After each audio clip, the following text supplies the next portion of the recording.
zu genehmigen. Die Bezirksregierung Münster arbeitet auf Anweisung der Landesregierung und wir denken, es ist wirklich ein Skandal, dass 300 Atommüllfässer nach Ahaus kommen sollen und das Genehmigungsverfahren ohne jegliche Mitbeteiligung der Bevölkerung stattfindet. Und wir fordern die Landesregierung hier an diesem Punkt auf. Das Verfahren für Ahaus muss abgebrochen werden und ganz neu unter Beteiligung der Öffentlichkeit ein Stilllegungsverfahren für Ahaus werden. Dieses Verfahren darf nicht dazu sein, neuen Atommüll zu genehmigen. Dieses Verfahren muss dazu sein, die Anlage in Ahaus stillzulegen. Niemand im Münsterland will neuen Atommüll nach Ahaus.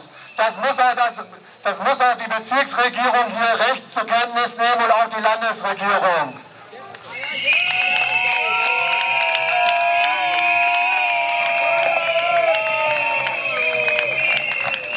Und es geht jetzt gleich sofort weiter Richtung Prinzipalmarkt.